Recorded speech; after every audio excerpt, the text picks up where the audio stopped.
জাতীয় সংসদে দেওয়া এক বক্তব্যে আলোচনার কেন্দ্রে উঠে এসেছেন ভোলা ১ আসনের সংসদ সদস্য আন্দালিব রহমান পার্থ। তার বক্তব্য ছিল সংক্ষিপ্ত কিন্তু রাজনৈতিকভাবে তাৎপর্যপূর্ণ এবং বেশ চটকদার। সংসদ কক্ষে দাঁড়িয়ে তিনি এমন একটি মন্তব্য করেছেন যা মুহূর্তেই রাজনৈতিক অঙ্গনে নতুন করে আলোচনা তৈরি করেছে। তাদের পক্ষের কোনো মানুষ এই সংসদে নেই। বলেন, এই সংসদে যারা আজ বসে আছেন তারা এমন একটি সময়ের প্রতিনিধিত্ব করছেন যখন দেশের মানুষ অনেক সংগ্রাম এবং আত্মত্যাগের মধ্য দিয়ে গণতন্ত্রের জন্য লড়াই করেছে। তিনি বলেন, হাজার হাজার মানুষের আত্মত্যাগ, অসংখ্য শহীদের রক্ত এবং দীর্ঘ আন্দোলনের ইতিহাসের মধ্য দিয়েই আজকের এই রাজনৈতিক বাস্তবতা তৈরি হয়েছে।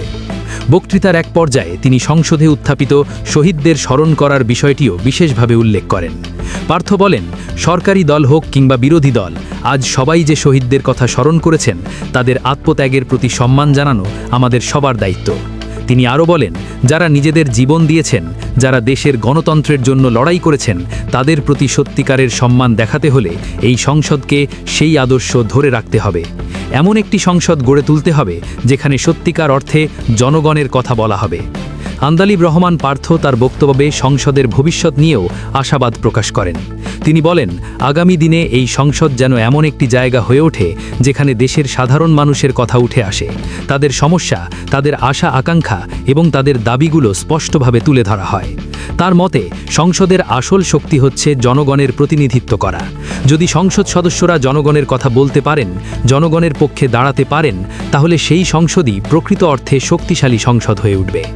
বক্তৃতার আরেকটি গুরুত্বপূর্ণ অংশ ছিল জাতীয়তাবাদী রাজনীতির প্রসঙ্গ। সেখানে তিনি সাবেক প্রধানমন্ত্রী খালেদা জিয়ার ভূমিকার কথা উল্লেখ করেন। পার্থ বলেন, জাতীয়তাবাদী শক্তি আজ যে অবস্থানে দাঁড়িয়ে আছে তার পেছনে রয়েছে খালেদা জিয়ার দীর্ঘ রাজনৈতিক সংগ্রাম এবং আত্মত্যাগ।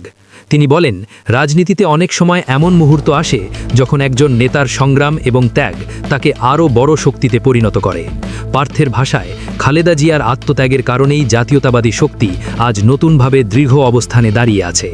এমনকি তিনি আরও একটি রাজনৈতিকভাবে তাৎপর্যপূর্ণ মন্তব্য করেন।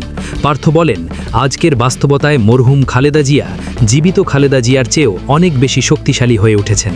তার এই মন্তব্য সংসদের ভেতর এবং বাইরে রাজনৈতিক মহলে বিশেষভাবে আলোচিত হচ্ছে।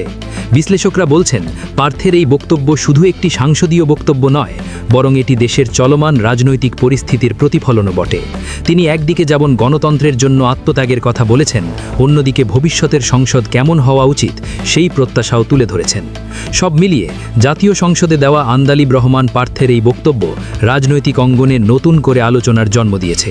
তার মন্তব্যে উঠে এসেছে গণতন্ত্র, আত্মত্যাগ, রাজনৈতিক সংগ্রাম এবং জনগণের প্রতিনিধিত্বের প্রশ্ন, যা বাংলাদেশের রাজনীতিতে সবসময়ই একটি গুরুত্বপূর্ণ বিষয়।